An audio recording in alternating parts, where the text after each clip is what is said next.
Namaste children, how are you? I hope all of you are well and fine. Children, in our previous class of science, we have started the revision session. In this session, we have started lesson 1, My Body, in which we have already learned about the external and internal organs, and we are going through the digestive system, in which we have already discussed upon the mouth, the teeth, their types, as well as the tongue also. We have learned about the types of teeth, in which we have learned three types of teeth, that were flat teeth, pointed teeth, broad and grooved teeth. Then we have learned about the ways to protect our teeth. Children, then we also learn about the brushing, the way of brushing our teeth. Then we have gone through the tongue. So about tongue we have learned, and we also learned about saliva. Along with the teeth and tongue, there are three pairs of salivary glands presented in our mouth, and these glands secrete saliva. So the picture of tongue is given here, in which sour, bitter, sweets and salty tastes are shown. So children, today we are going through the stomach. So stomach is a bag-like structure. From the mouth, the food goes into the food pipe.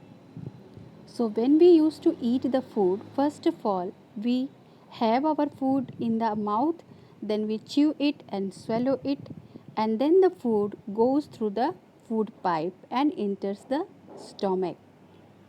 The stomach is a muscular bag-like organ in which food can be stored for few hours. During this time, the food mixes with digestive juices secreted by the walls of the stomach, and the food is partially digested here. Children, it is not completely but partially digested here. So, let's have a look on the stomach. Let's have a look on the stomach. So when we used to eat the food, we take the food to the mouth. Then with the help of our teeth, we used to chew the food. Then again, with the help of our tongue and teeth, the saliva mixes with our food and it goes to the food pipe, where the food enters to the stomach. This stomach is a bag-like structure where the food partially digested with some digestive juices. So these digestive juices is secreted by the walls of the stomach. So here in the picture we can very easily able to see the muscular bag, that is stomach. You can see that the stomach is connected with the small intestine as well as large intestine. So first of all, the work of this stomach is when we eat food, our food stay in the stomach for few hours, and where the food mixes with some digestive juices which are secreted by the walls of the stomach, and the food is partially digested in the stomach. Then after, what happened to the food? Let's see. Then comes the next thing, that after stomach it enters into a long and coiled structure called the small intestine. The small intestine, the liver and the pancreas produce some more digestive juices. Liver and pancreas pour their juices into small intestine. These juices then get mixed with the food and completely digest it in the small intestine. So children, first of all, in the stomach, the food where the food is partially digested, there also it get mixes with some digestive juices secreted by the walls of the stomach. And after that, when it enters into small intestine, it gets some more digestive juices by the help of the liver and the pancreas, from where these juices comes. Liver and pancreas pour their juices into small intestine, and here the food get mixed with those juices and completely digest in the small intestine. Do you know the liver is the largest gland in our body? The walls of the small intestine absorb the digested food and pass it to blood. Blood carries the digested food to all parts of the body. So the walls of small intestine absorb the digested food and pass it to blood. Blood carries the digested food to all parts of the body. Now comes the large intestine. Before starting this large intestine, let's have a look again on the picture of small intestine that is connected with our stomach. So, in small intestine, the liver and pancreas adds some more digestive juices to the food.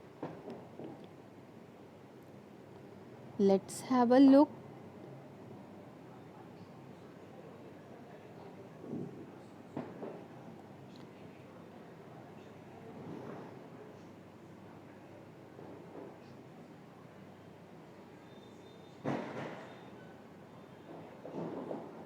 First of all, the food goes to the stomach, then after the small intestine.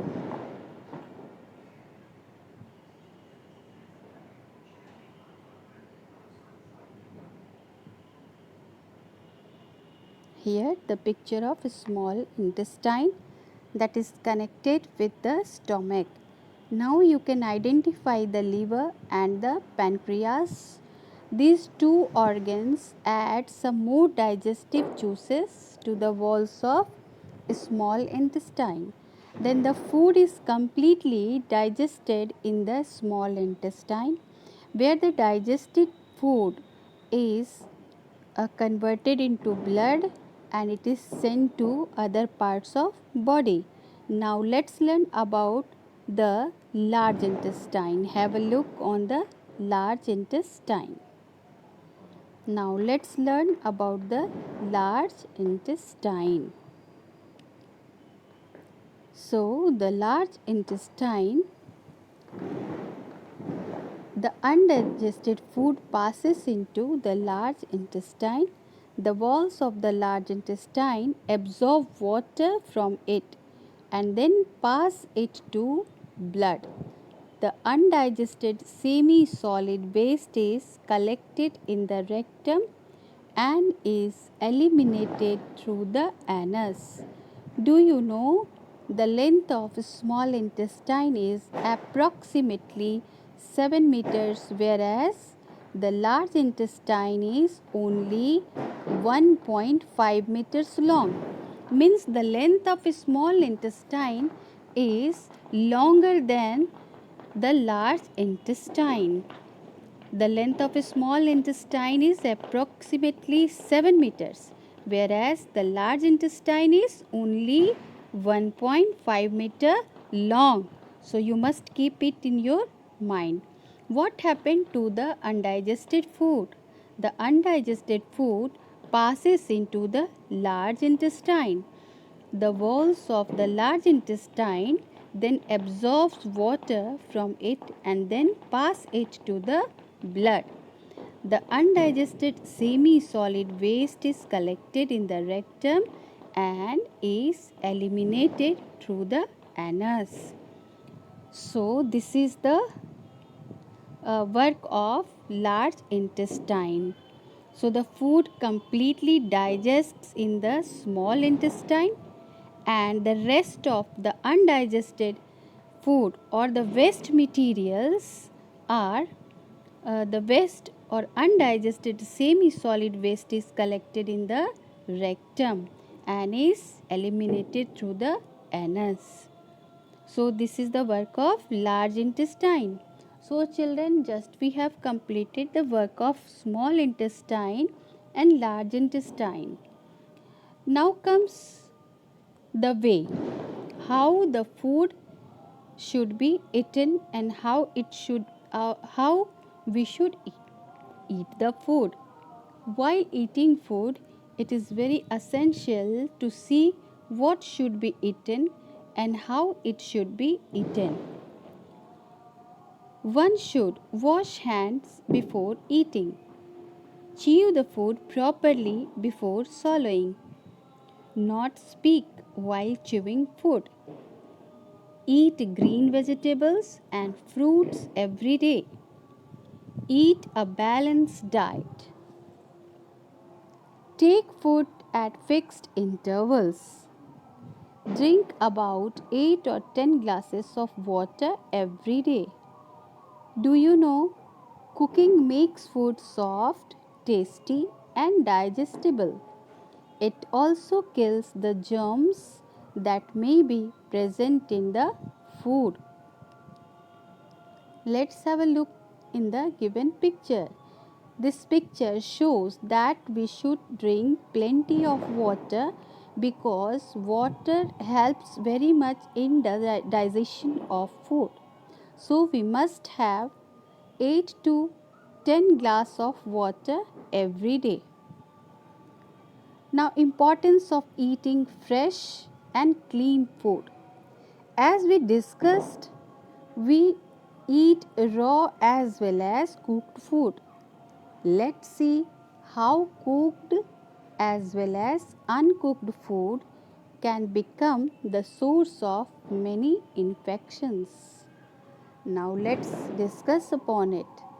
Unwashed fruits and vegetables can carry germs of diseases which can cause diarrhea, vomiting, and other stomach ailments. Children, in the chapter Insects, we have learned about housefly which used to sit on uncovered, unwashed fruits from where it collects germs, and then when it sits on the food items that is taken by any human being, it causes different kind of diseases like diarrhea, vomiting, and other stomach ailments. So that unwashed fruits and vegetables can also carry eggs of worms. This is another fact. Do you know worms? Worms used to develop sometimes inside the stomach. Then how it happens?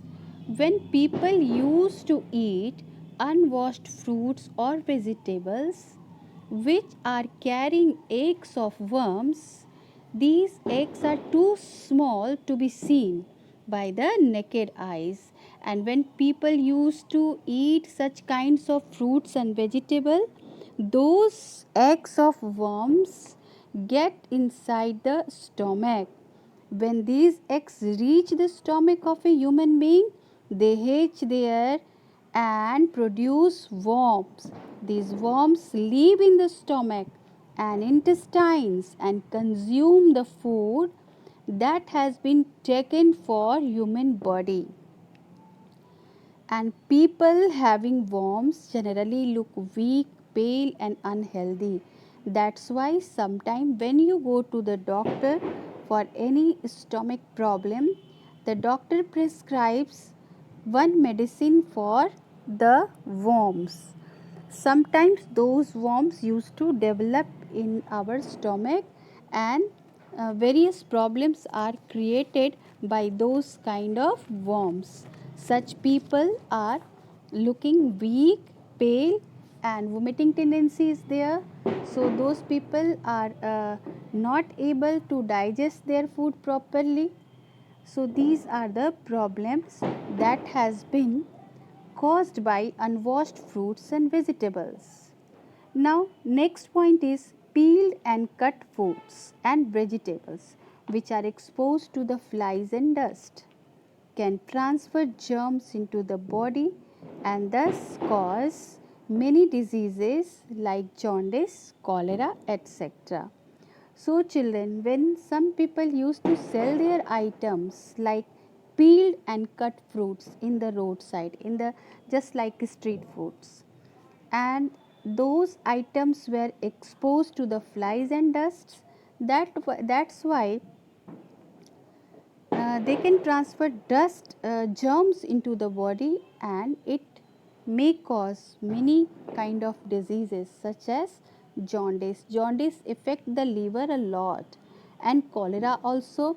And housefly plays an important role in causing such kind of diseases because it used to sit on the open unwashed food. Cooked food. Now the next point we are going through, that cooked food when left uncovered and unrefrigerated for a long can also cause food poisoning. Children, have you seen any food items that has been kept outside and without keeping it unrefrigerated, without keeping it in the fridge? What happens to that food item? Very soon it comes bad smelling, or sometimes it is, you can say, rotten type. So that has been because of germs when they get plenty of time to grow and multiply in the food item. That's why your mother or your parents used to keep the rest of food items in the fridge. The profit of that is you can take out after some time and we can also use them or eat them. But if some rest foods are, or leftover foods are not kept in the refrigerator and they are kept outside for a long time, germs used to develop on them, and such kind of foods are just like poison, and they can cause food poisoning. The germs produce harmful substances which can cause vomiting and diarrhea.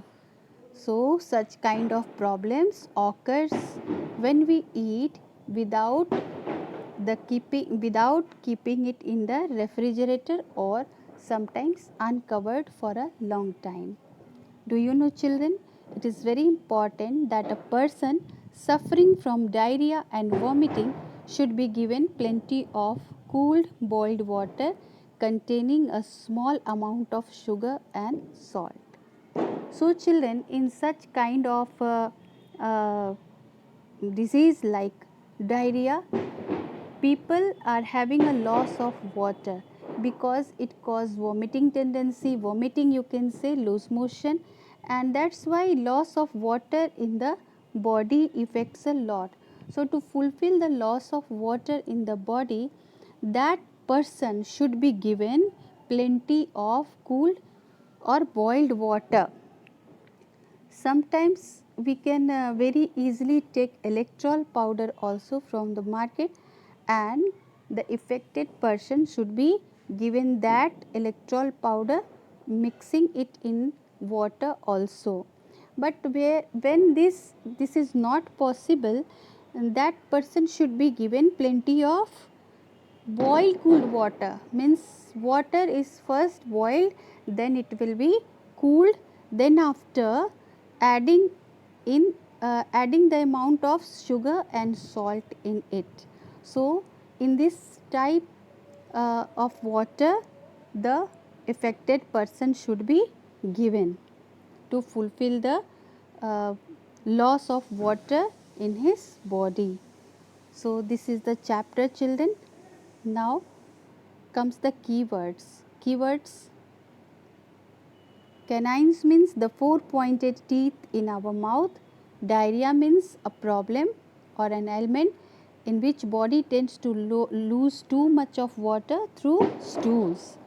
Digestion, that is the process of breaking down of food into simpler forms. Then digestive juices, juices which help in digestion of food. Then comes the incisor. It is a type of teeth. The flat teeth which is situated in the front of the mouth. Then internal organs means organs present inside our body that cannot be visualized by our eyes. Molar and premolars. These two are also the types of teeth. The broad and grooved teeth present at the back of our mouth. Now saliva. Saliva is a liquid secreted in our mouth by the salivary glands. So this is the whole chapter. Next time we will discuss upon the question answer of this chapter.